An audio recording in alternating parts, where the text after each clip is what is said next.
Buenas noches, bienvenidos nuevamente a la octava entrega del Seminario de Servicios Avanzados. Esta noche estaremos hablando de un tema que está en boca de muchos. Pero antes de seguir, como en ocasiones anteriores, será totalmente en inglés. Así que vamos a pasar un videíto para aquellos que todavía o que se están juntando con nosotros ahora, de cómo pasar al canal que va a estar en castellano.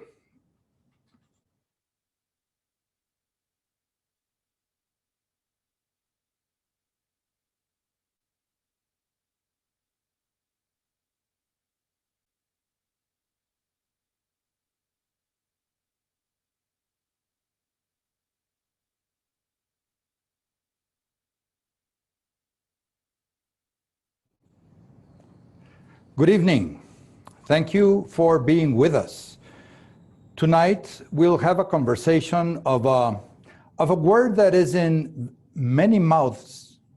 And like many words in technology, it has been extensively used and many times abused. So tonight, we will have a conversation with the people that built and run SOCs globally for them to share with us what a SOC is, what it should be, and what should we expect from a SOC for our organizations. Tonight, our panel is again with us, Sherry Ramsey, Christoph Philipsen, and John Poon. And I will read because they're very extensive, and I will try to make it fast and short because it's very long CVs. So Sherry is a senior advisor at Cambridge Global Advisors. She is currently and CEO of Cyberpoint International, where she is engaged in strategy development and planning, partnership development, and marketing. She is a member of the board of advisor of Hume Research Center at Virginia Tech and a member of the board of directors of EIQ Networks. Ms. Ramsey is a former director of the National Security Agency, Central Security Service Threat Operations Center, NTOC, and former member of the Armed Forces Communications Electronic Administration, Board of Directors.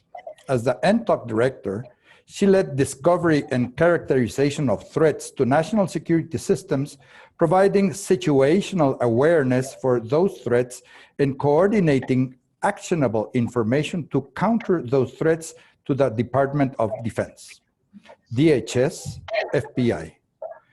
At NSA, she also served as the senior leader in Signals Intelligence Directorate, the Technology Directorate, and the Information Assurance Directorate. Prior to joining NSA, she taught high school mathematics. Ms. Ramsey graduated magna cum laude with general honors from University of Georgia with a Bachelor of Science degree in mathematics and education. She also graduated with honors from the Johns Hopkins University with a master's degree in computer science. Additionally, she is graduate of Industrial College of the Armed Forces National Defense University with a master's in National Resource Strategy. Ms. Ramsey also received a certificate in leadership from the University of Virginia. Ms. Ramsey, relevant professional positions are verified in the following places. AFCAA, CEA, Award for Meritorious Service to the Intelligence Community. In 2011, Meritorious Award for Service for the Intelligence Community, winner Sherry Ramsey, NSA CSS Threat Operations Center, NTOC. Business Wire, EIQ Network appoints former director of NSA Threat Operations Center, NTOC to Board of Directors. Virginia Tech News, Hume Center names 3 members to the Board of Directors, and Baltimore Sun, Obama orders allows sharing of data on cyber attacks. I apologize, my English is really, really messed up tonight. And also with us is Chris Philipsen, Managing Director of Security Assurance and SOC Services at Verizon.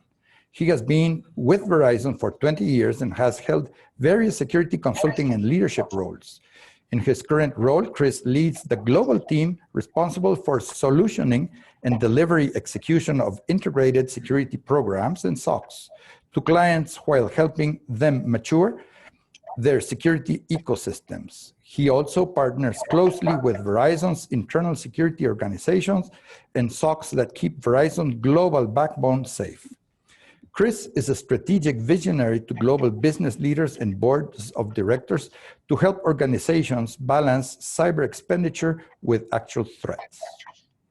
And also, Jonathan Poon is NovaCoast's Vice President of Security Services. His background in computer science was a software developer building web and mobile applications before moving into security industry. He manages a team of security directors who cover all aspects of IT, but specialize in particular areas such as identity, network security, data security, development, security operations, cloud security, and much more.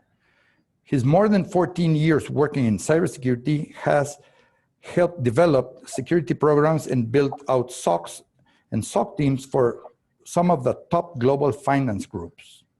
He has worked with hundreds of other enterprise groups and has proven himself to be a trusted advisor for CISO globally. And moderating this panel is our own Alexandra Nane. She is in charge of our CERT. Our CERT group is comprised of our SOC operations, our threat intelligence operations, and our incident response and forensics operations.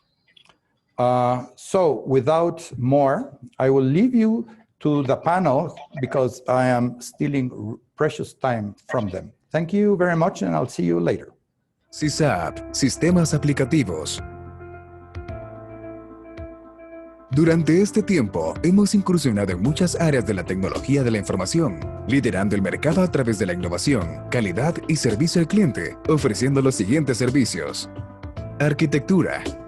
RIF-DR, equipo de respuesta a incidentes forenses Data Recovery. Ingeniería y soporte. PMO. SOC. Consultoría. Outsourcing. Capacitaciones. Y Customer Success. Realizamos operaciones en distintos países como Guatemala, El Salvador, Honduras, Nicaragua, Costa Rica, Panamá y República Dominicana. Además, nuestros clientes están situados en Estados Unidos, México, Centroamérica, Colombia, Ecuador, Perú, Chile, Brasil y otros países. Nuestro SOC en Guatemala se sitúa en el edificio Forum Zona Viva. Además, contamos con un segundo SOC en la ciudad de Panamá. Actualmente SISAP está certificado como CERT por parte de la Universidad de Carnegie Mellon, que a través de su software, Engineering Institute, nos ha dado entrada a su red de CERTs. Nuestro personal cuenta con más de 70 certificaciones de SIEM, Malware Reverse Engineering, Penetration Testing, Forensics, Incident Response, entre otras. SISAP, con más de 150 ingenieros trabajando para sus socios comerciales, con más de 1000 certificaciones, alianzas estratégicas con NovaCoast, IBM, Verizon, contributor de Verizon, en donde SISAP contribuye generando reportes e información local recolectada, alimentando el reporte de este año, poniendo en el mapa la región de Centroamérica y el Caribe, que no habían tenido datos significativos anteriormente. También estamos certificados por FIRST, que es una confederación internacional de equipos confiables de respuesta a incidentes informáticos, que manejan cooperativamente incidentes de seguridad informática y promueven programas de prevención de incidentes. SISAP, Sistemas Aplicativos. Good evening, everybody. Today, there are many conceptions and misconceptions about what a SOC really is. We hear terms as the regular SOC, the proactive SOC, the next generation SOC, and many others. Additionally, organizations are having a hard time determining if they should hire a SOC to a third party or build their own. There are a lot of SOC providers offering all kinds of different added values and making the decision for the organizations even harder. In today's panel, we're going to demystify the SOC, what it is, what it's supposed to do, and where is it going. Our special guests, as Mauricio already introduced them, are Sherry Ramsey, Christoph Philipson, and Jonathan Poon. I am so thankful and so honored to have you guys here in my panel. Really, I feel like a kindergarten kid among you. So I'm really glad that we're going to talk about this important topic with all of our guests that I think in our region is so important, and you guys have a lot to give to us. So, Sherry, in today's industry, there is a lot of terminology. I said before, conceptions and misconceptions of what a SOC should be. In order for us to be in the same page, can you please help us define what is a security operations center? Sure, Alex. So for purposes of our discussion, I'm going to throw out some thoughts about what a SOC is or could be. Now, a SOC can be many different things. There's not one set definition, but what I do want to do is provide some context for the rest of our discussion. So what I would like to offer is a definition that actually comes from McAfee, and I like this definition because it brings out a couple of points that I want to talk about in just a moment. So first, let me give you the definition. So their formal definition is that a SOC is a centralized function that uses people, processes, and technology to continuously monitor and improve an organization's security posture while preventing, detecting, analyzing, and responding to cybersecurity incidents. Now, that's not necessarily the perfect definition, but it does make some points that I'd like to further elaborate on for just a bit before we continue with our discussion. And the first is, one of the key phrases is people, process, and technology. It's really critical that we have all three of these things. So it's important, and we all would have guessed, we need the right technology, a good set of tools. For example, every SOC is going to need some sort of SIEM, the Security Information and Event Management tool. But it's just as important to have people with appropriate knowledge to perform the functions of the SOC. And then these people using these tools also need process. They need the data flow process. So the people and tools are not sufficient, and we often forget the process part. And so what I want to emphasize is that any successful SOC will be able to effectively utilize all three of these things: technology, people, and process. So typically, the technology, the people using these processes in an operating SOC will go to work 24 hours a day, 7 days a week. Because after all, the bad guys never sleep, and we need to protect our networks 24 hours a day, 7 days a week.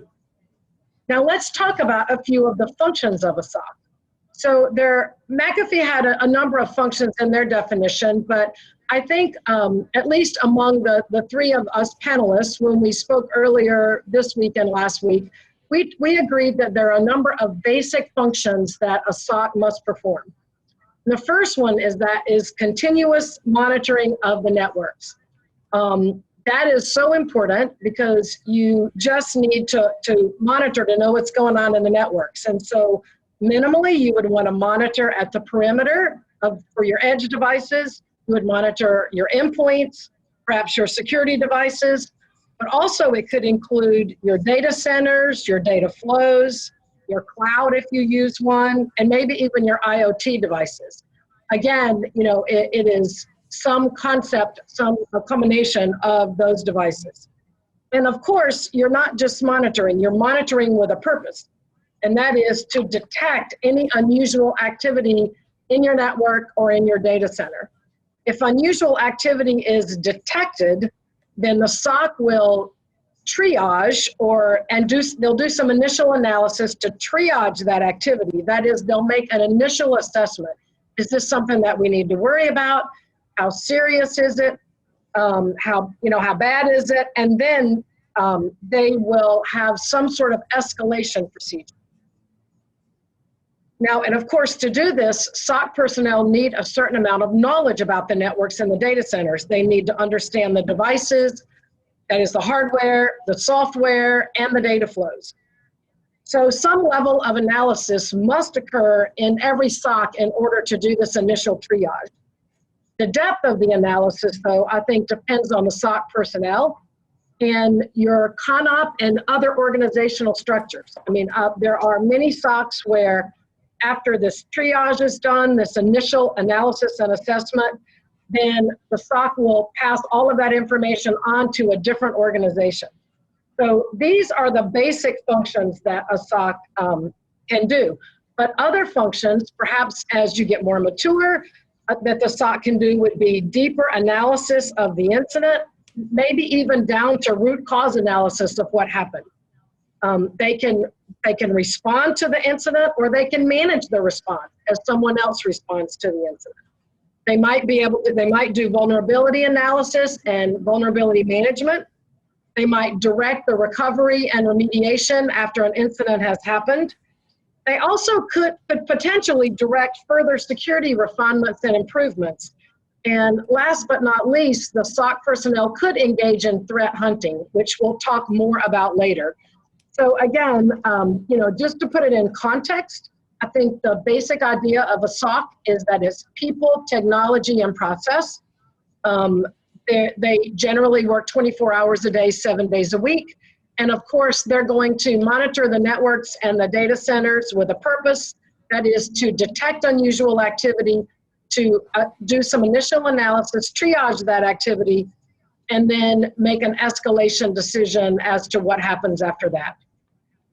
So with that, Alex, we should continue on and discuss our other points about the SOC. Thank you. I think that's a great baseline to start with, and that gives us a lot of information to continue.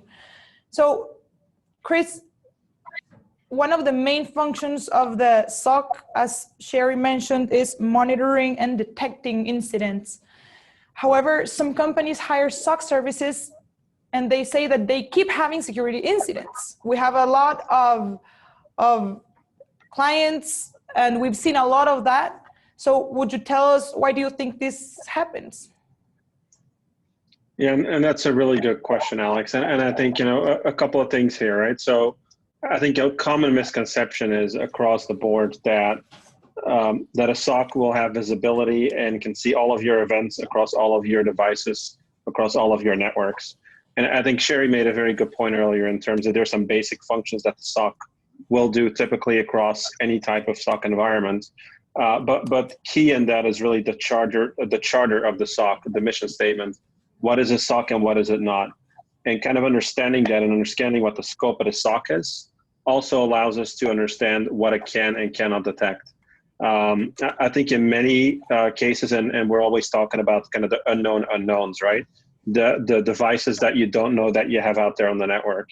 Every day when we look at our global network, especially across Verizon, right, across the global backbone, we always see new IPs popping up. We see new devices popping up. And in many cases, a lot of organizations don't even realize that certain devices get connected to the network. So if you don't know it's out there and you're not monitoring it, you're likely not going to detect a security incident on that device. So that kind of comes in that first bracket, which is what we kind of call the scope of coverage, right? How deep is your coverage? Are you just looking at the perimeter of your network? Are you looking at the security components? Are you looking at your internal network, the users, at behaviors, et cetera?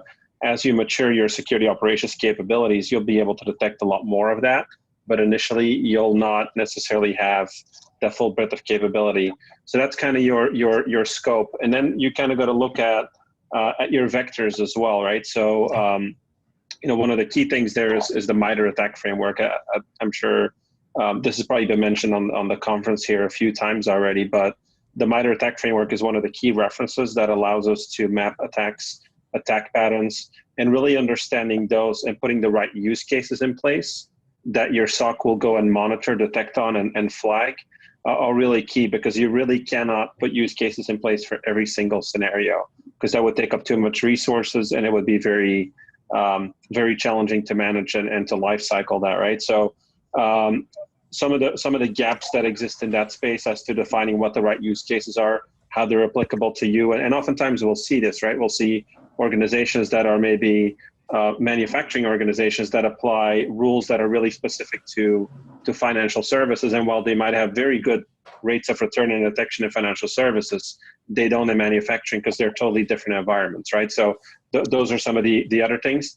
And then I think the other thing that I think we need to talk about, and that's key as well, is kind of the misconception that every device is even if the device is monitored, that we're monitoring the right things, right? A lot of folks are maybe monitoring failures on logins, but they're not necessarily looking at successes, right? So they don't necessarily know when somebody successfully logged into a device. And we're seeing that even more now in the COVID times, right? Where an incident might happen and people that are temporarily furloughed, that are no longer coming into the office, are all of a sudden starting to log into the network while they shouldn't be. So those are some of the scenarios that you really need to look at, right? So I think that the common goal there is to really understand, what's my industry, what are the gaps, and to minimize those gaps over time. Yeah, and I can add to that too. A couple other things there is also around the skill sets available in your SOC. So, analysts come in different levels of experience, different capabilities, different areas of expertise. So it's good to make sure that your SOC has the different skill levels required to be able to take an investigation from that initial triage and classification of the incident all the way through to, being able to understand what the threat is, what's being affected, and how to contain it, and ultimately how to clean it up as well. So some of the things that we also see is making sure that analysts don't get burned out. So you want to make sure that they've got access to trainings, they've got access to material that allows them to continually to get better, so that they can move, from a junior analyst up through to those higher ranks in the SOC. And that's going to help you have better skill sets to be able to detect some of the stuff, some of the activity, and actually know what to do with it. The other thing I'll add to that also is measurement. So if you don't know, if you're constantly getting incidents and you're not doing that analysis about why these incidents happen, because the SOC is only going to be as good as the people, the processes. And so if you're not continuing to evolve those things, then you're going to fall behind and you're going to continue to see incidents. So it's good to measure some of the activity that's happening in the SOC to be able to understand why they're missing these things, what you can do to make it better. And once you implement those changes or those improvements, to be able to measure that and say, did it actually make things better, or did it actually make it worse for the SOC?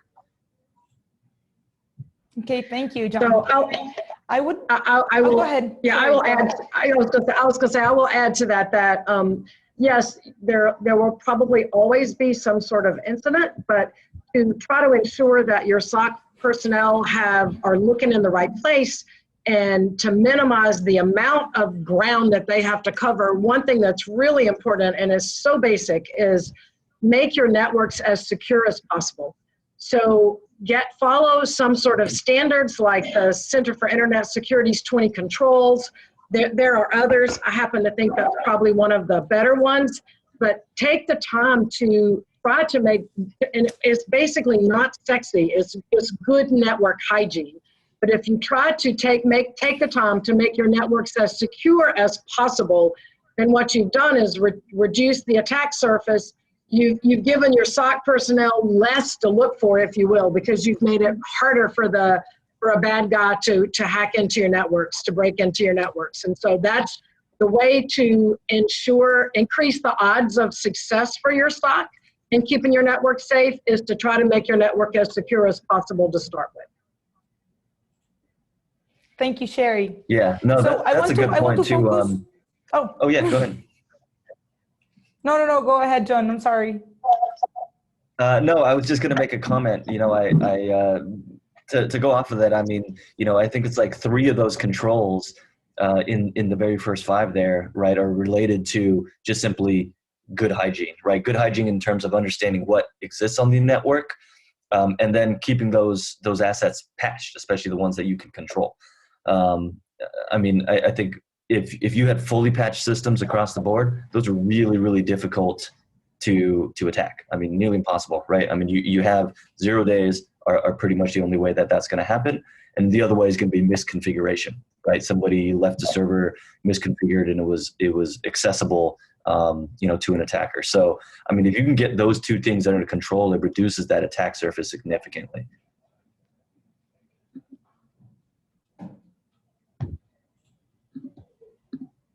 Okay, thank you. I'm sorry for interrupting you, John, earlier.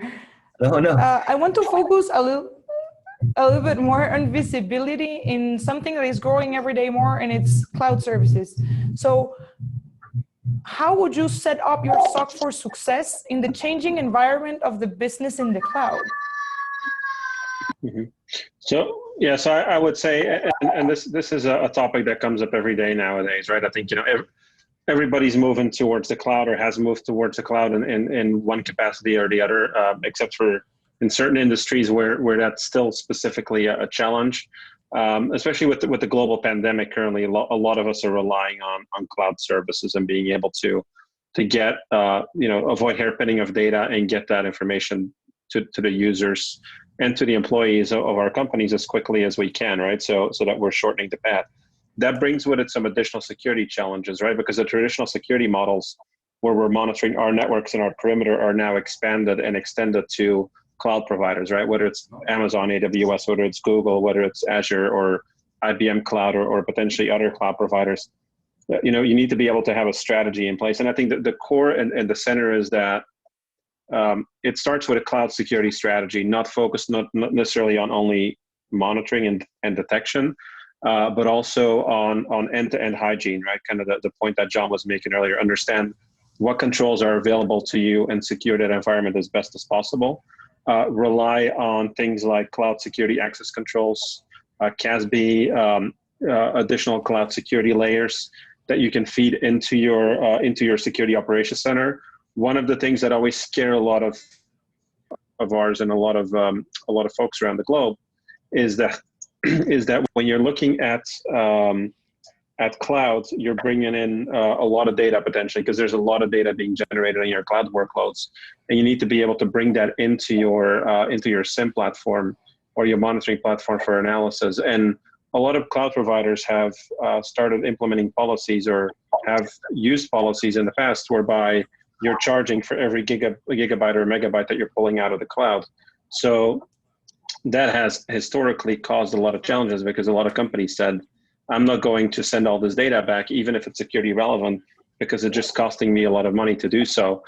So there's some good alternatives in that space. I know there's some cloud-centric SIM platforms. Google has one called Chronicle. Microsoft has one called Azure. There's quite a few out there that actually sit in the cloud and that allow you to collect that data locally and act upon it locally, and then bring that back to you as an additional data point into your SOC, right? But certainly, it's something that you need to expand to. It's something that should be front and center in your cloud strategy, and that needs to be aligned with the rest of your managed detection and response strategy as an organization.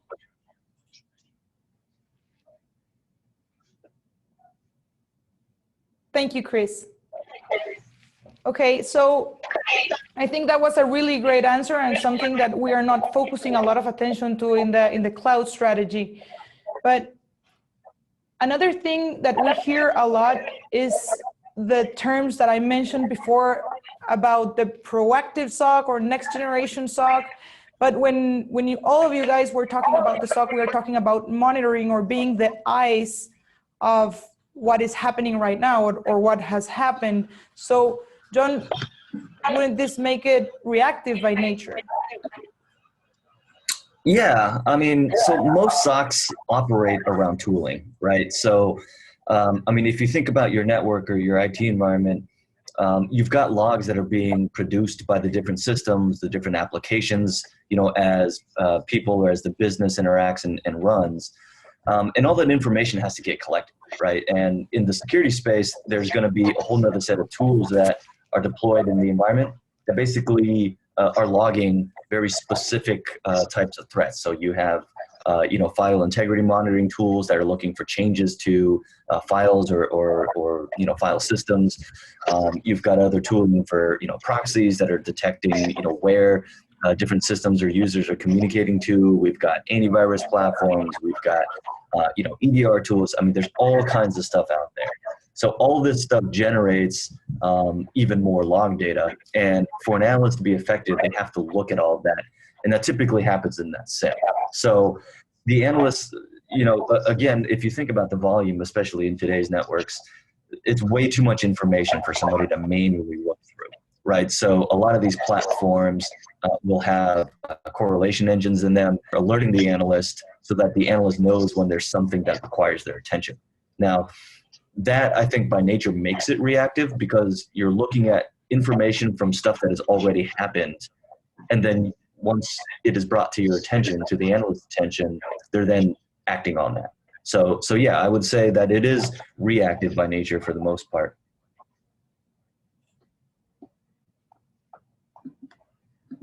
Thank you, John. Okay, but what would you do, or what things can you add to the SOC to make it better, to make it more robust, to make it more proactive, the term that is used these days? Yeah.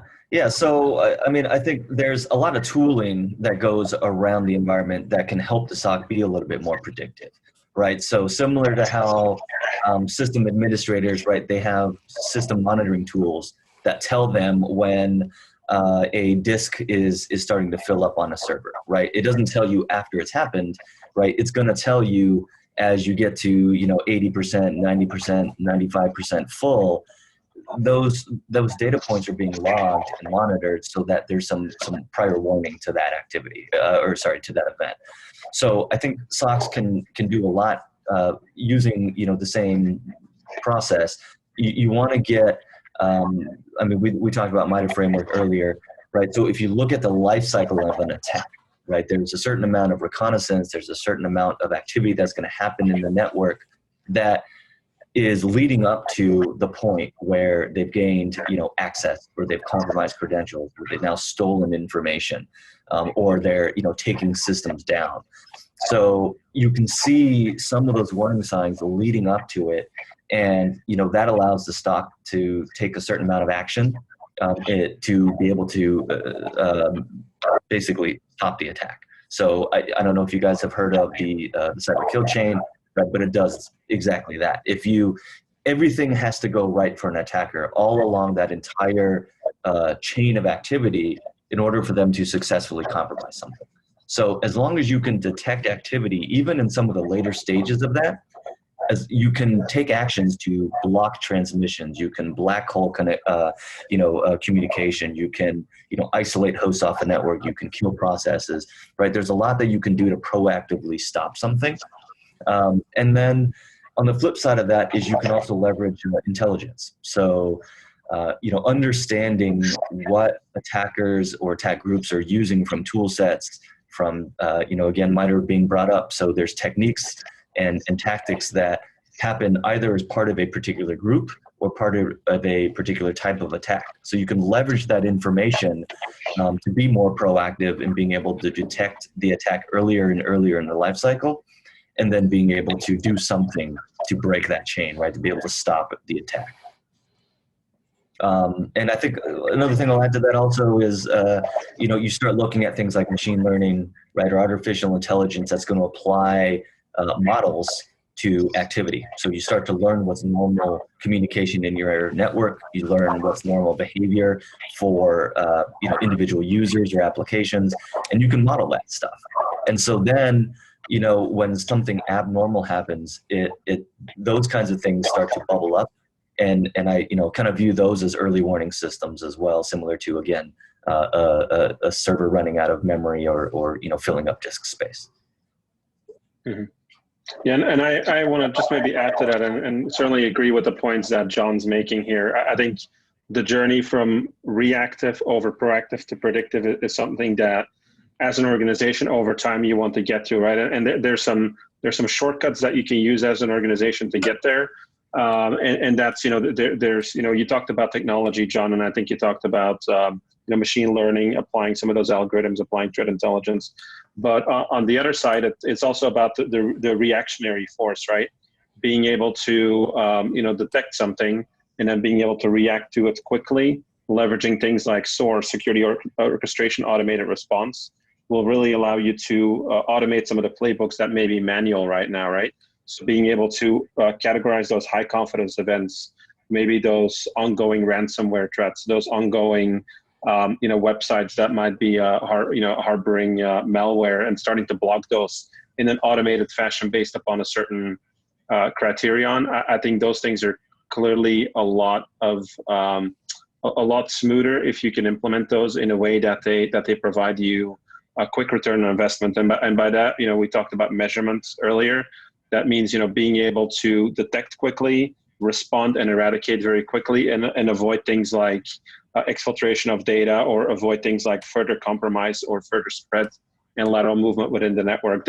The second thing that I'll mention on this, and I think this is part and parcel to the success of a SOC as well, and where you want to take a SOC, is what we call a demand management process, right? So we talked earlier about a mission statement for the SOC and why it's important to have that charter that defines what a SOC is.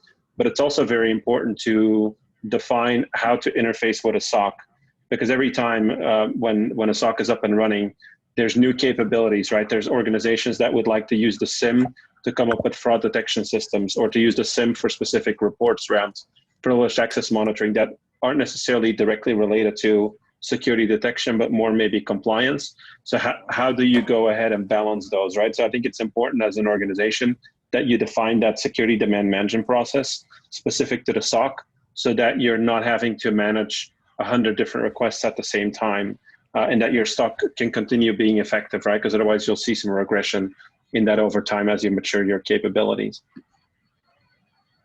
So we've talked about how a SOC can go from being just reactive to more proactive, and even bordering on predictive, particularly by using the kill chain to know where the attacker might be in that, so that you know exactly what to look for. But I'm going to offer another thought, which is not nearly as technical as talking about the kill chain or the MITRE ATT&CK framework. And I think one of the absolute best ways that a SOC can be more predictive, I mean, and it's not just proactive, but actually predictive, that is knowing about things that might happen before they happen, so that you can take action to not allow them to happen. And you might be surprised at this, at my thought, and that is that a SOC can be more predictive. In order for that to happen, it has to be more collaborative. And so what does that mean by being more collaborative? And that means to share actionable threat information with others. So you're not only giving out information, but you're receiving information. And I'll tell you why this works. And that is because today, the bad guys, they share information. They share on the dark net. They share actually openly. They share tools and techniques. They share procedures. They sometimes even share infrastructure. They also share victim information. So if someone has a lot of information, for example, about a particular government entity or a particular business that they're interested in, and someone else knows a lot about that, sometimes they'll sell that information, but often they just freely share. So if the bad guys are sharing, today they're sort of winning. That seems like a good strategy. So I think we have to be more sharing and collaborating. So it's really important for us to share not only this threat information in an effective way, but also to share mitigation information. And so you might say, well, you know, if I'm in the financial sector, then I share information with other banks. That's really important, but it's also important, just as important, to share information across sectors, if you will, because the bad guys share so broadly. And I'll give you an example. It's an old one, so this has been happening for a long time, and hopefully we're gonna catch up with the bad guys soon. And this is back in the 2009 timeframe, when a piece of malware was out there called Aurora. And, you know, initially back then, nobody much was talking about, you know, if their networks had been intruded upon. They didn't want to talk about it. But it turns out so many companies actually had been taken advantage of with this particular piece of malware. And they went across sectors. And so some of the ones that have publicly acknowledged that were Google, Juniper, Akamai, Rackspace, Symantec, but then a financial institution, Morgan Stanley, and others, and then Dow Chemical, Northrop Grumman. So it was really across sectors. eBay, which is a kind of a retail company where you buy and sell online.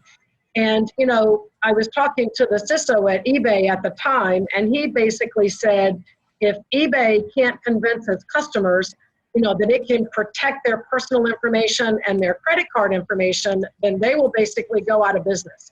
So it turns out at that time, eBay had a pretty large cybersecurity cadre, and they relatively quickly came up with a mitigation for this piece of malware.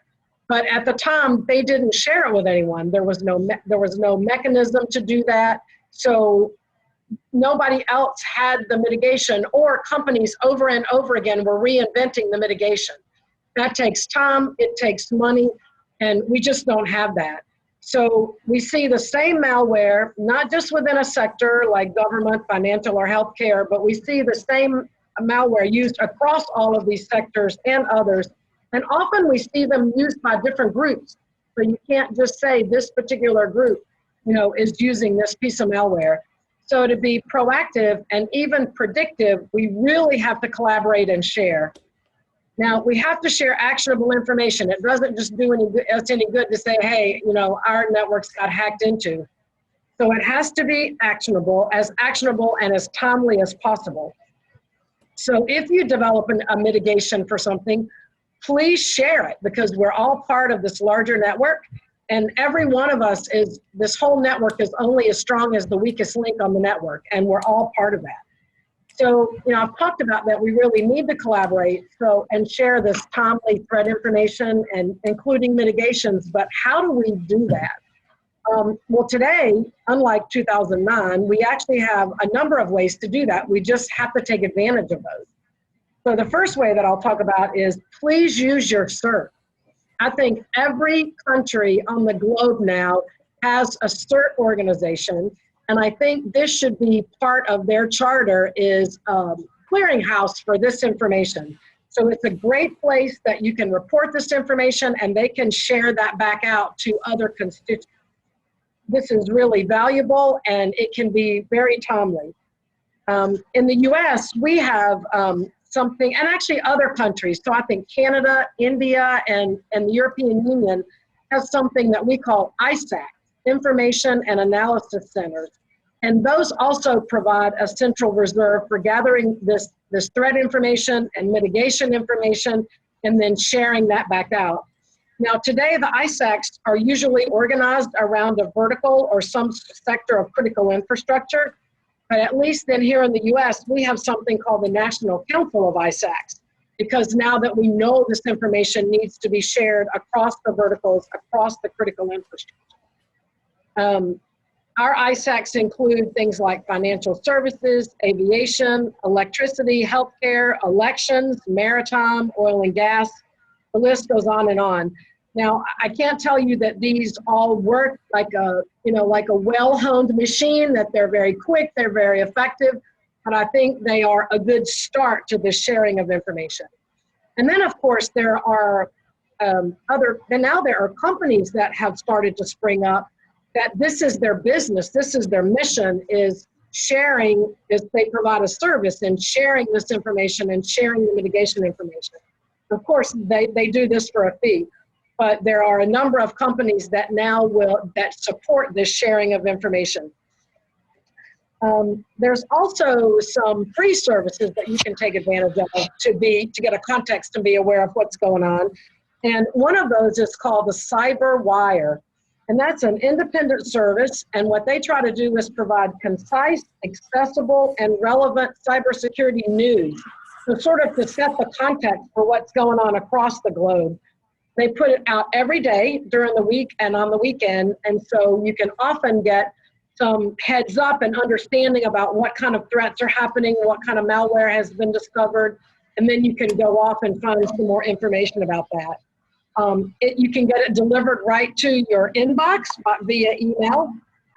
So you can go to their website, the CyberWire, and actually sign up. It's free, so you can't beat that, and you can start getting this information. So I think in order to be more proactive and even predictive, yes, you need to do the other things that John and Chris talked about, but you have to be, but you have to participate, you have to be collaborative, and that will allow us to be more predictive. Mm-hmm. Yeah, and I've got one more thing to add to that too, is also leveraging internal intelligence. So if you guys are running, let's say, a vulnerability scan, right, and you find a server has a number of vulnerabilities that you can't patch for whatever reason, right? Maybe, hey, that patch is going to be run 30 days from now. That's the mitigation plan. Well, during that 30-day time up until that patch is applied, you're going to be vulnerable. So you can implement other mitigations, right? If you take that information, you can then translate and say, okay, is there, for example, a IDS signature that we can deploy, right, to our IDSs so that we can detect if that attack is happening. So you can do that for systems that, you know, possibly could never get patched, or like I said, for ones that have a longer, you know, window or of when the patch will be applied. So you can leverage some of that internal intelligence to be proactive as well. So the SOC can help to drive that, since they are oftentimes a central source of that information.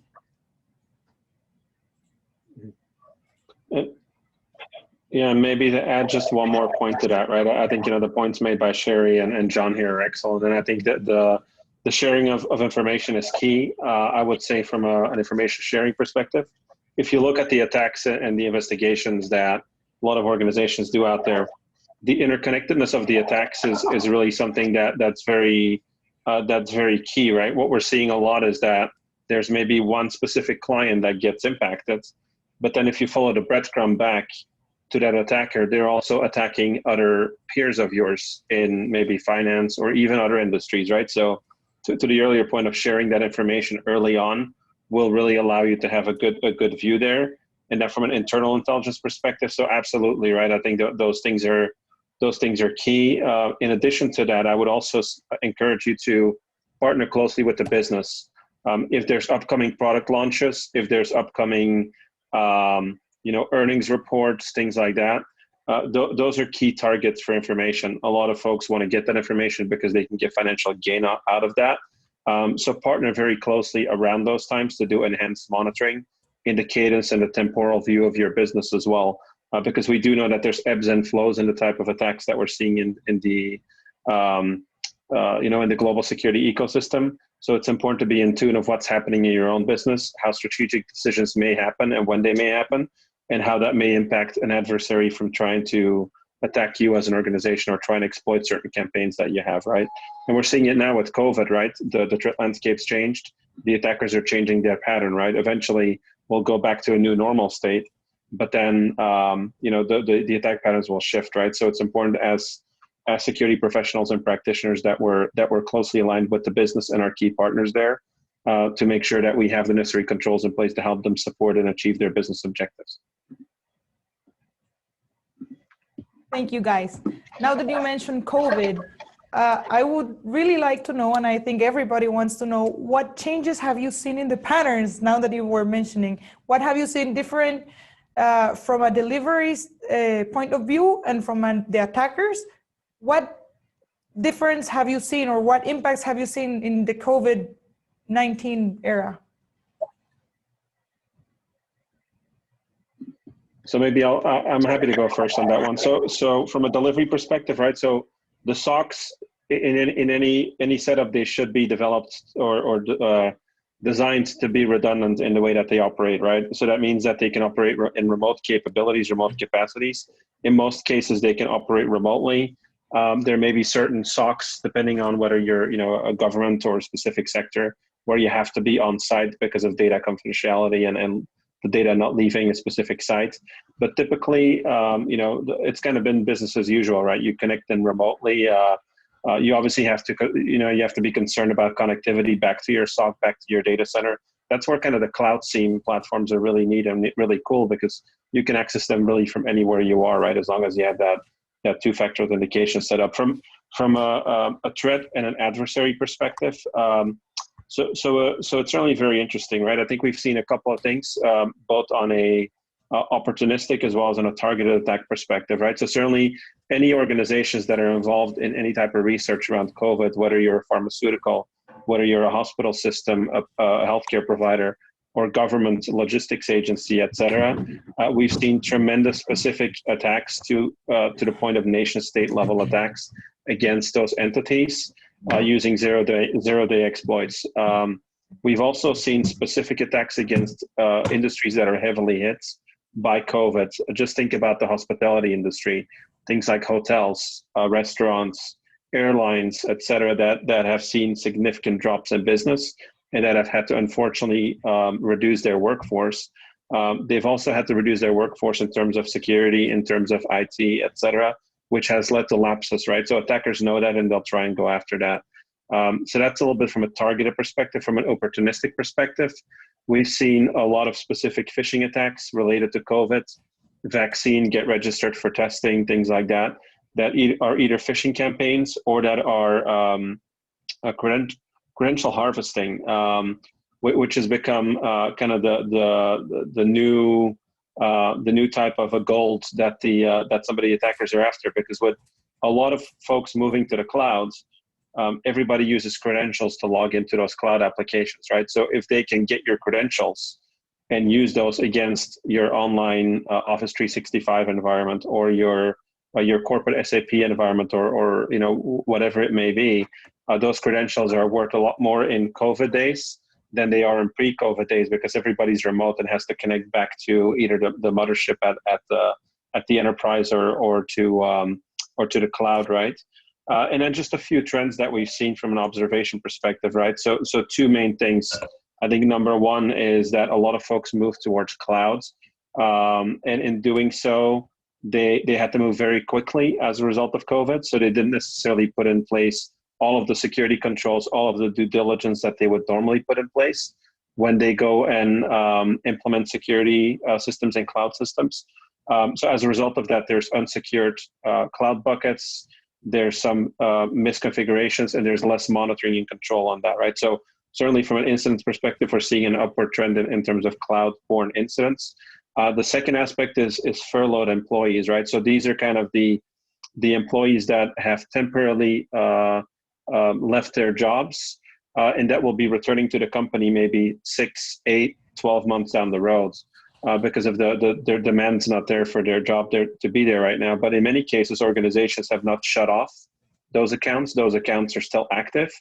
And those accounts are then being used and harvested by attackers through phishing campaigns to try and get into your network, right? So setting up specific monitoring, if somebody's temporarily not in your company anymore because of, for example, the global pandemic and changes in the workforce, but they'll be returning later, maybe their accounts need to be shut off. And if you're seeing activity on those accounts, that might be suspicious, right? So some of those trends and patterns are things that we're seeing as well. But certainly I'm sure, Sherry and John are seeing some very interesting perspectives there as well. So one just sort of anecdote too to throw out there is communication is probably really something that organizations are overlooking right now, right? So it's a very confusing time. There's policy changes, right? There's network changes in how you access systems. So a lot of those things are changing quickly. So it's good to actually communicate what those proper changes or the proper channels should be to your employees. We came across an incident, you were talking about phishing. So one where essentially we saw a phishing email come out that basically had to do with changing passwords. So they said, hey, we because of working remote, we set up a new system. We need everybody to go change your passwords, to be able to access this. And it was pretty well crafted. But because the users were not trained, on or reminded that, hey, we have a proper channel. We will never ask you to put your password in, right, into any form that you didn't like a new form that you've never seen before, right? So making sure that the training is there so that employees know what the proper procedure is for them to give out their passwords or which should never happen, but to enter that into a new system, making sure that you're implementing multi-factor authentication and training users on who are the right people in the organization or the right methods of communication when something like that is going to happen. Generally that password reset email will come out, right, as opposed to just somebody calling you and asking for your password. So just making sure that the proper procedures for doing things have been communicated to your employees so that if there is somebody that's trying phishing, then the employees are aware when something is out of the norm. So I think you guys have done a really thorough job covering everything, but I will just kind of foot stomp three things that I think, that we've seen quite a bit of. And one is back in the spring, there was a huge rush to go remote. Nobody wanted their employees sitting at home not working. So everybody was trying to buy all kinds of software and hardware so that employees could work remotely. I think in general, there wasn't a great plan. Most people didn't have a great plan for how to do that. And so I think there were a lot of hiccups. I think there were a lot of, I'll say, opportunities for the adversary, because I think often, as I said, this wasn't planned and there was the rush to do it. So I think we actually gave the bad guys quite a bit of opportunity there, to do these things, because we rushed and security probably wasn't the priority that it should have been. Echoing what John said, I have seen an enormous amount of phishing email. I personally have seen an enormous amount and talked to many people. So I don't know if people were just at home with not much to do and they were trying to be creative, but there's any kind of phishing email that you can think, all the way from, hey, please click here to confirm that you're canceling your service when it was a service that I've never had, to, just all kinds of pretty creative and interesting things.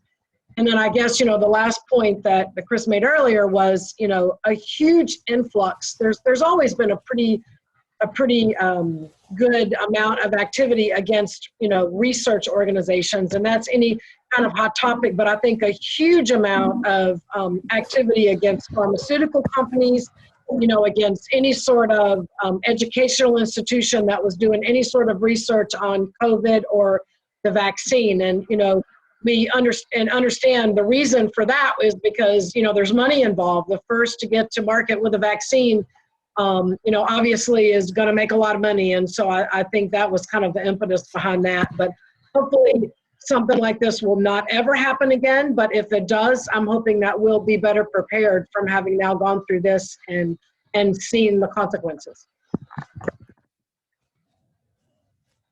Thank you, Sherry. Thank you so much for your answers. Okay, now there is a pretty trending topic nowadays that I think we should talk about, and that it's about threat hunting. I work with many engineers, and I think most of them want that job. So I would like, John, maybe you could explain us, what is it and how is it done? Sure. Yeah, so threat hunting is more of a proactive activity, right? So we were talking about that earlier. So you're essentially searching for signs of malicious activity in the IT infrastructure. So looking for both current and historical activity that might have evaded the security defenses that you have in your environment. So the main purpose of it is really just to reduce the time required to find traces of some of these attacks that might have already compromised the environment. So it could be something that happened a while ago, they were in, they did what they did, and they were out, or it could actually be an active attack that's still in progress that's simply just been undetected so far.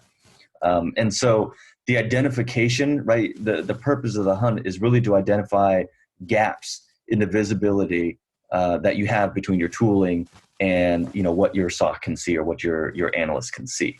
So hunting comes in a few different shapes and sizes. So for example, hunts can be data-driven, they can be intelligence-driven, they can be entity-driven, TTP-driven, or even a hybrid of any of those approaches. And so that brings hunting, I think in kind of two different ways. So maybe the older way, or how hunting used to occur for more immature groups, would be unstructured hunting. So you're looking more for deviations and patterns. You're looking for anomalies, right? And that's kind of the trigger to start the hunt. There's no hypothesis that the hunter has when they start. What we're seeing now is more of a trend towards structured hunting, where you do have a hypothesis. And so the way that works is you've got something that's going to trigger the hunt. Those triggers, common triggers, will be things like threat intelligence we were talking about earlier. So there could be a particular threat actor or attack group, right? And you've got some piece of intelligence about them that you're hunting for. It could be other hunting activity or even SOC activity, right? That triggered something that the hunters will then go and look for additional traces of. It could be things like security incidents. So if you've gone through an incident, you might want to do a hunt for some of the traces of that incident in case you weren't complete in terms of implementing some of your controls or detections coming out of that incident. You've got other things where there's certain crown jewel applications or data.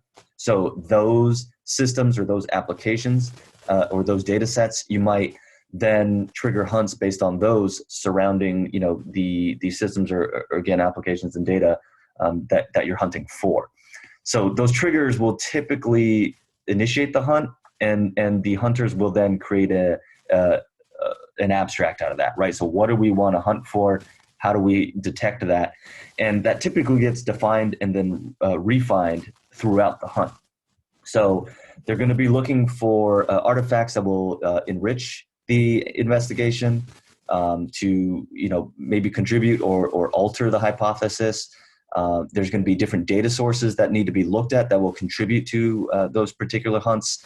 And then there's different techniques and analysis that's going to be done as they look at those tactics and those techniques.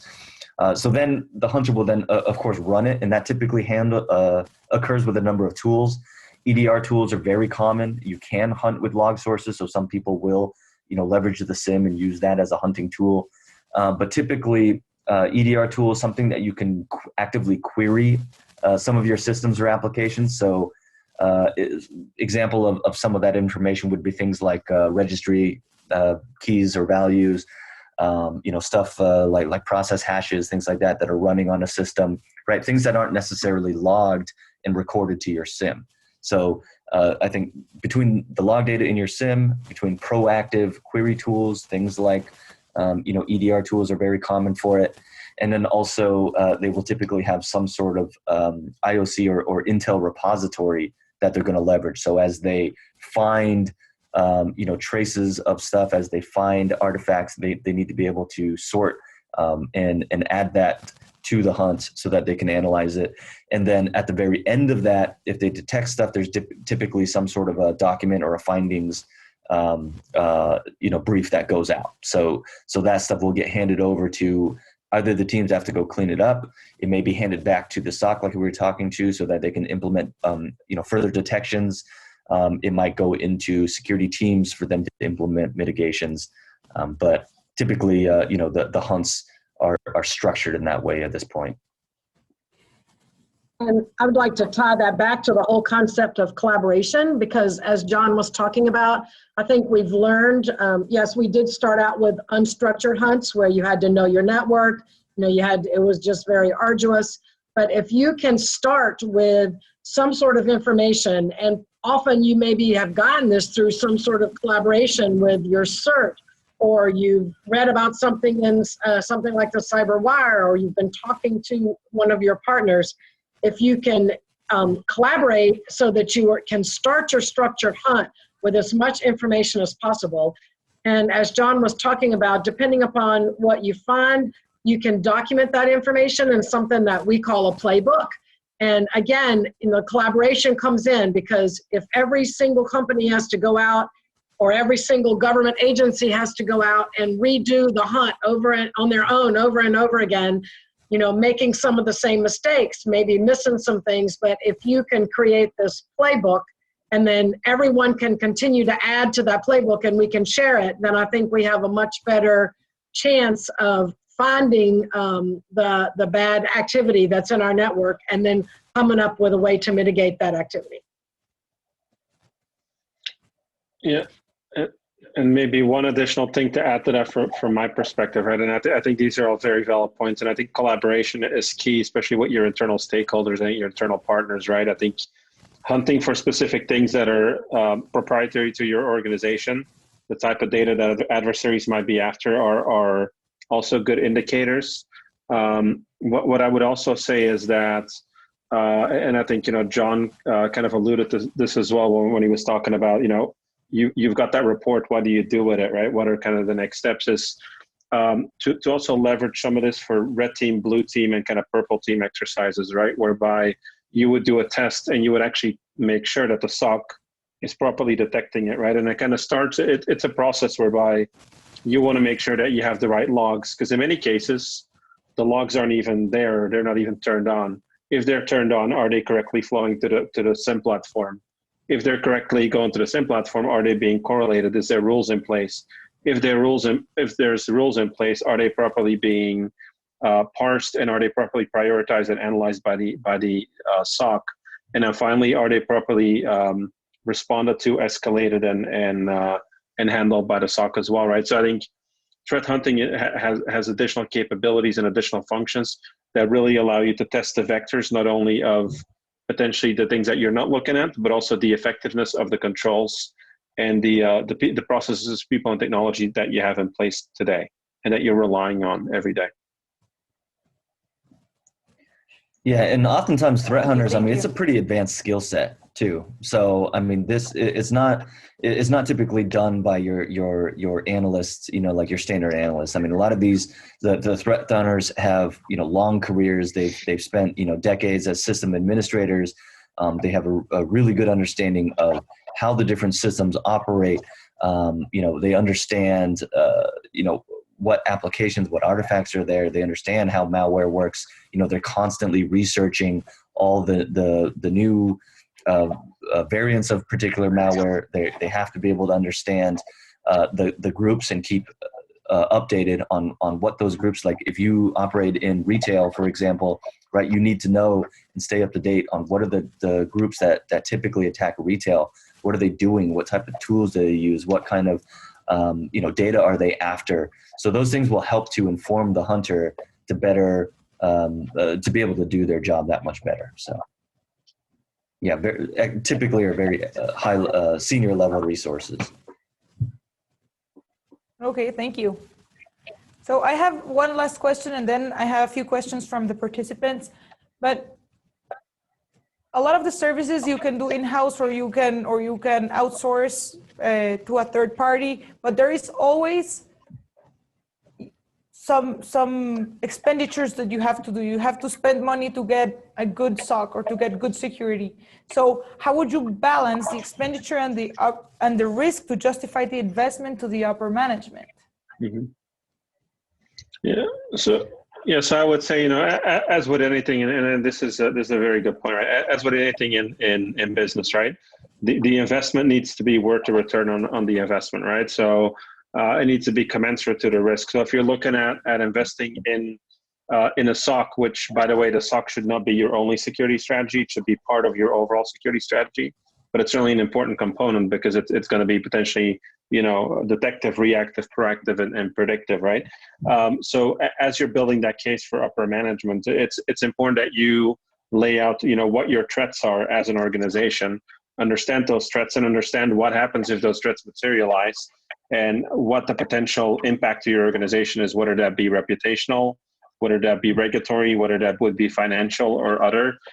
In some cases, that's even life-threatening, right? But some impacts that you may have may actually result in loss of life, depending on the industry that you're in. So those are all things you need to take into consideration as you're looking at that. You really need to look at it from a number of lenses, right? In terms of, what is adequate, what is a level of good enough, and how do I want to mature those capabilities in a way that makes sense for me as an organization.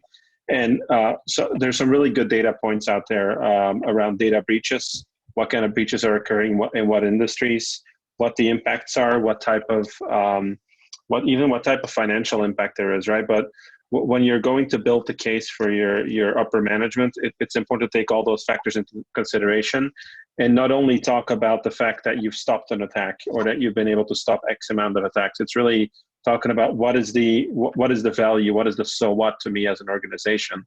So what's that mean to me?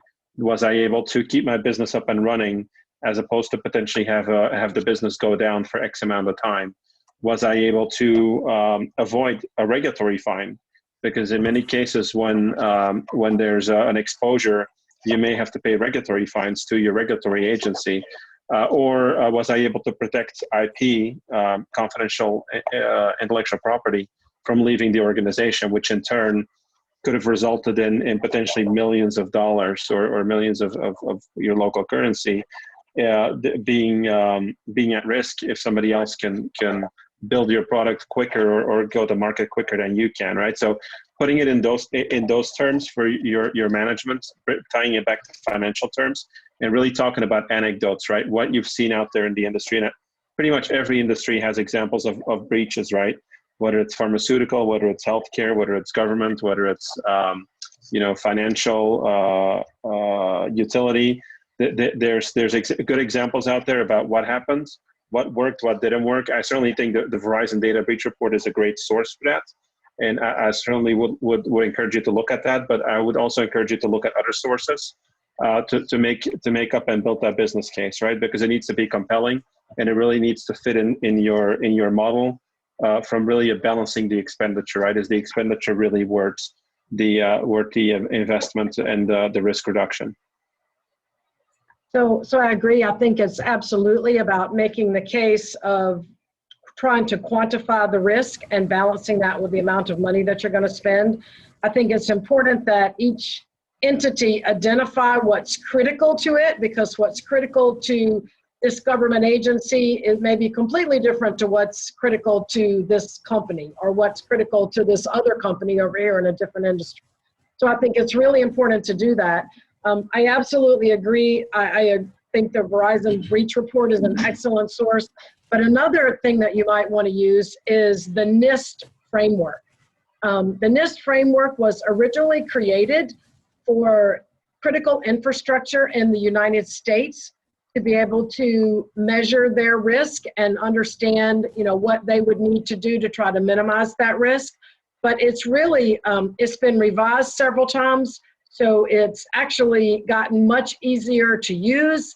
And it's really sort of become accepted globally as a norm for the framework on how you characterize risk, which then will allow you to have that conversation with your upper management in terms of, this is how we've quantified our risk, and this is the budget that we're asking for to be able to deal with that. And so I would strongly recommend that you take a look at the NIST framework and see how, maybe not the whole thing, but at least pieces of it might assist you as you go through this risk quantization and then the discussion about the budget discussion that will follow after that. I think this framework can make that a lot easier for you. Thank you, Sherry. So we don't have a lot of time left, but we have some questions from our participants. So I'm going to read them to you, and either of you can answer.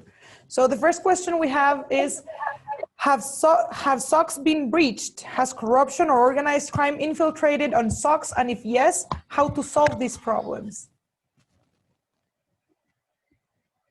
So I would say that there's a couple.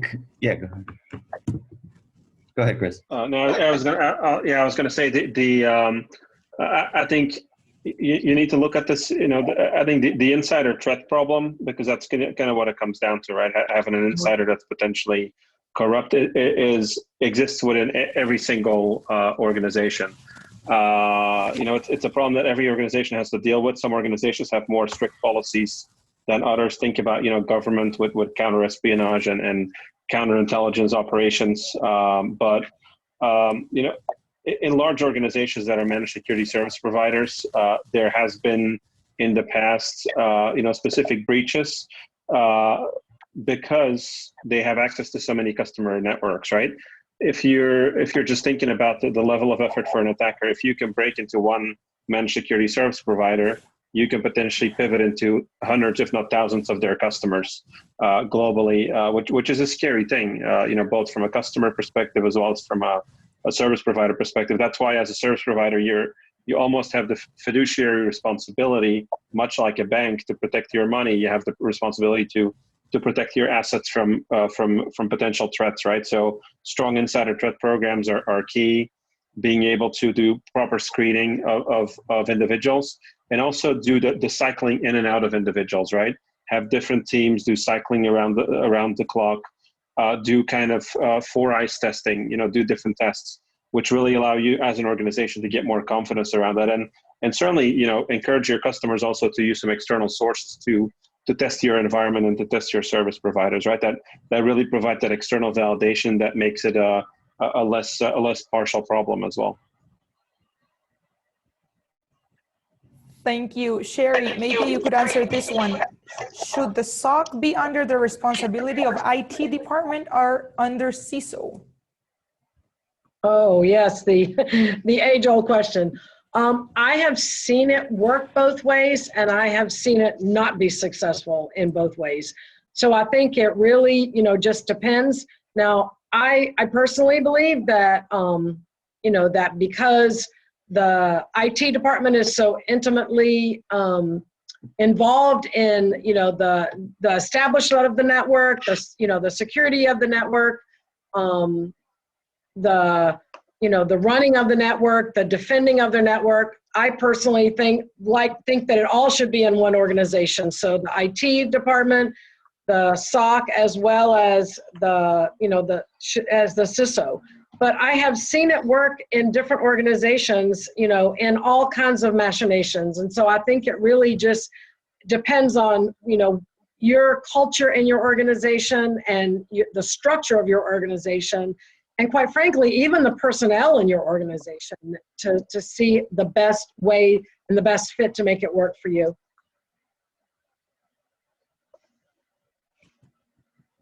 Thank you, Sherry. Now, John, you talked about threat hunting. Another question is, should threat hunting be included as part of the third-party SOC services? I think that depends. I mean, oftentimes it depends on how the SOC is set up. So some SOCs are using customer tools only, typically known as a co-managed model. So the SOC itself is not hosting any of the data or any of the applications or anything like that. So in that model, if the service provider does have hunting capabilities, they're often going to require you to have a tool, or often their cost model will include a tool in there that allows their hunts. So a lot of, we were talking about EDR tools earlier, a lot of those have dissolvable agents that don't necessarily need to be installed the entire time. And so a lot of service providers will utilize tools like that if you don't already have one in order to do the hunt. If the service provider does not have, is not leveraging the customer tools, if they do have a platform that they're running, then the hunts, I think, are often limited to the data that they have available to them. Again, otherwise, they're going to be deploying tools in your environment. So I think, if the service provider has the capability to do it, it's certainly something. It's generally a separate service for threat hunting. I know that MDR is a big thing in industry today, and I know a lot of service providers are including threat hunting with their MDR service. It's definitely something that is offered. And obviously it has to be done in conjunction with the SOC, right? I mean, if you're hunting in your network, that can't just be done willy-nilly. The people who are monitoring the network have to understand, that the hunt's going on and kind of what they're doing. So I agree with John. It's normally offered as a separate service. I think it can be offered, but it has to be done in conjunction with and in coordination with the SOC services. And that's regardless of who does it, whether you do it in-house or whether you do it, whether the SOC offers it directly or offers it as an additional service. Totally. Thank you, Sherry. So there's another customer saying, me as a customer, not an expert in administration and security, how can I know if my SOC is doing its job well and feel confident that they are constantly monitoring my network? So I think I see that three of you are smiling, so. yeah. There's lots of things out there available in terms of what to monitor. So common ones, if you think about just very, very basic metrics, right? So how long does it take from the time that event is consumed by your system, right? Let's say your SIM, to when the alert is actually fired, right? So that's helps you more on the system side to understand, is there delays in my network of just getting events into the SOC, right, or the tools that the SOC are using. So that's especially important for companies that are widely distributed or have very slow WAN links between some of their locations that are leading to delays. So that's one thing that you can look at. The second is when the alert is triggered in the SIM, how long does it take my analyst to acknowledge that alert to even begin their investigation, right? Having not even done anything, just to see it. So that metric there. The other one I would look at also is how long is the investigation itself taking? So typically you're going to measure a time for the analyst moving that status into, in progress, and then to when it hits a resolution, and oftentimes that's either closed or it's been escalated off to the next phase if you have multiple tiers in your SOC. So measuring that window, and then the time to a remediation where the fix is actually implemented. So whether that's a containment and then you reimage a box, that measurement there will give you at least a basic view of what the SOC is doing. And I'll show insights there, it's not always the analyst's fault. So if the investigation is taking a really long time, that could be due to a variety of factors, right? Maybe you don't have the right data sources being fed into the SIM, so the analyst has to manually go into many consoles to go complete the investigation. So that's what's causing it to take a long time. Or you just don't have the right tools, period. And so the analyst is escalating off to some of your operations teams, or maybe some of the more advanced senior analysts on your teams, who are then again going into manual tools, potentially installing things, or remoting into specific systems to go look at something to see if it's there or not. So that can drag an investigation out. So just because of those times are taking too long, in your opinion, measuring it to begin with, and then trying to understand why those times are outside of your preferred timeframes. Thank you, John. Yeah. If I can just maybe add another element, right? Yes, and absolutely all very valid points. I think the other thing that I think is key is the understanding of typically anybody that looks at a SOC provider or a SOC capability looks at investing in that for multiple years, whether that's 3 years, 5 years, 7 years, whatnot, right? So it's a longer term investment as opposed to an assessment, which is maybe a 90 or a 120 day type of activity, right? So when we look at a SOC, we also got to look at to John's point, the effectiveness over, in a specific month over time, but also we need to look at how does the SOC evolve and mature as technologies change, right? With people moving towards the cloud, with new technologies coming on board, with your business changing, how does the SOC evolve and stay up with that, right? Is there new rule sets that get created? To the earlier point, is there new log sources that get onboarded, that get offboarded? We know that things change in your environment, so maybe the log sources and the rules that are the correlation rules that are in the platform today are no longer effective 2 years down the road, right? So we need to change those around. Talking about new capabilities coming online, deception as a service, things like threat hunting, things like new threat intelligence platforms, et cetera. How is your SOC able to evolve along that path? Because a SOC, the way it looks today, is not the way it needs to look 3 months down 3 years down the road, or 5 years down the road, because technologies, processes, and capabilities change, and your adversary changes, right? So those are metrics that you're also going to want to measure as part of the success of your SOC. Thank you so much, Chris.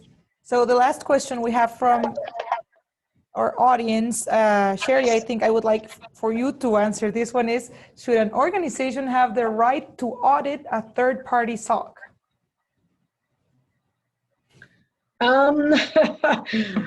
So I think, as if you have hired, the SOC, to provide that service to you, and again, I don't know exactly what they mean by audit, but, certainly as any consumer, you have the right to try to determine whether or not you're getting the appropriate services for the money that you've spent. And I think Chris and John have just given pretty detailed answers as to, what things that you might expect and that you need to look for from your SOC if you hire a third-party SOC, and get that as a service.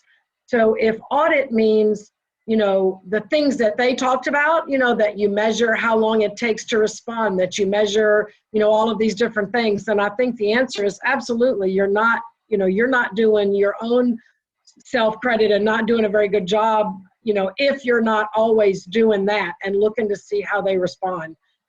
If it's any more detailed than that, coming in and doing things, then I'm not so sure about that. But certainly everyone should do their due diligence when they're, trying to find a SOC that meets their needs, because again, the needs of a very small company, the needs of a larger company are completely different. And so the one, a SOC that might provide sufficient services and appropriate services for one might not be appropriate for the other. So I think each organization needs to sit down and figure out what is it that we want out of a SOC. And then, as they are looking for one, for the appropriate SOC, then they, just as if you're interviewing, they need to develop a questionnaire and ask them all of these questions. And then once you select one, then absolutely you would have the right to and the responsibility, I think, to measure the things that Chris and John had talked about earlier. Mm-hmm. And maybe just a 30-second add-on to what Sherry was saying here. If we're looking at the capabilities that exist within an organization, all of those capabilities that are provided to you as a customer are typically subject to some type of audit by an independent third party. A lot of SOC providers have ISO certifications, have specific certifications regarding maybe HIPAA or healthcare acts, or some of the other criteria, right? So certainly, as you go and select your provider, make sure that you ask them to make sure that they're able to confidently manage and handle the data that you're providing them, right? So those are typically some of the things that you can look at in lieu of an actual audit, to be able to ask for those certifications, those accreditations that are typically assessed by an independent third party of the SOC every year or so. Thank you. Thank you, Chris. So I think as a third-party SOC, I would like to add that up to some point, I really think it's important to clients to audit because we have their data. We have their data and we are supposed to guard it. But we also have other customers' data. So I think it's just defining between the customer and ourselves what's the middle point between where does the audit get to get the job done. So those are my thoughts. Well, thank you guys for your time. I really hope everybody learned a lot from you. I know I did. I hope my whole team was watching this panel. If not, we recorded it, so I'll bring it. But thank you so much for your time, really. We really appreciate it. And we are going to invite Mauricio here for some closing words. Thank you.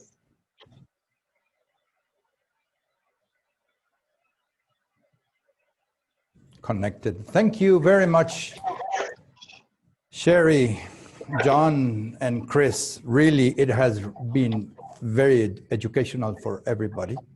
Thank you for sharing your experience, your knowledge, your time, your enthusiasm. So I wish everybody learned as much as we did. And we will have the recording for if everybody or someone wants to. Oh boy, English is really bad tonight. No drinks yet, that is the problem. So everybody had a great time. Everybody learned. We will have the recordings for anybody that wants them. And please don't forget, next seminar will not be Tuesday. Tuesday is a holiday in most of our countries. So it will be Wednesday. And the one after that will be Friday. So thank you very much and have a great night. And panelists, thank you very much. Fantastic job. Have a good night. Thank you. Thank you. Have a great night. Good night. Thank you. Appreciate it.